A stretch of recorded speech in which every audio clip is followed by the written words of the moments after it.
Pope Francis is under fire today. A former Vatican ambassador to Washington has written a letter calling for the Pope to resign and says he knew about the sexual abuse scandals against Cardinal McCarrick as early as 2013 and did not act. But Pope Francis addressed the claims against him, saying, quote, "I will not say one word on it." He went on to tell reporters, quote, "Read the documents carefully and judge it for yourselves." So I'll kick this off because we kind of had a meeting, a debate about this early on, and I don't know if when something goes wrong, this has been a problem for a long, long time in the Catholic Church, and I don't know if something, just taking out the head or the cardinal in this place or the Pope in this particular instance, is the right answer. Does that solve anything that happens? What goes on across the nation?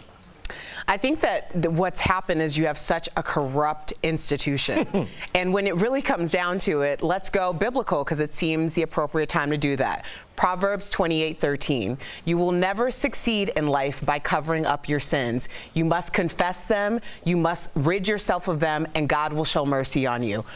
If we're talking about a religious institution, why aren't we going into religion and actually going to the Bible to see what it says? Because I think it's pretty clear. No. We continue to try to cover things up as opposed to just being honest and transparent in order to move forward.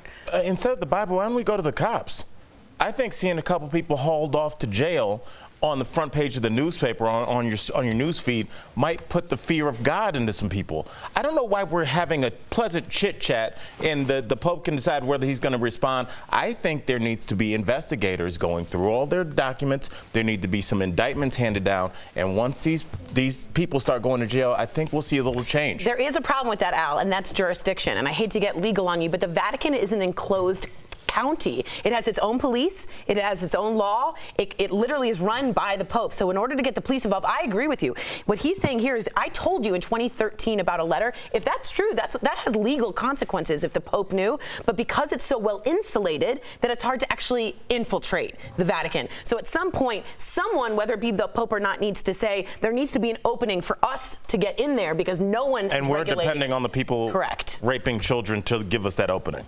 Well, I mean, no wonder it's worked out so well so far. Yeah, you can't say that about the whole because it's a few of a whole, Al. And I understand it's a problem, it's a pervasive though, Jeff. And I'm Catholic, and there needs to be something done. Yeah. But you can't say that because then you could say that about people, about religions, about cultures. So you can't say that about the whole Catholic religion. No, there's itself. no thing like I used to teach middle school. You never say the whole or all. Right. You know, but this is a problem to the point that we all know about it, and I feel like we have to do something. We can't say this is a problem. This needs to be addressed. What does that mean? And the Pope's not taking concrete steps to do so. I'm talking about human beings being locked up forever because we keep talking about these children like, oh, they molest these children. They have essentially killed these children and the relationships they'll have, with their spouse, the relationship they'll have with their children. Being able to trust an adult for the rest of their lives. Some of them will go on to molest other people. So that's what we all have to wait for. We will never know the spiderweb effect of what these people have done. And as we sit here and let this continue to happen,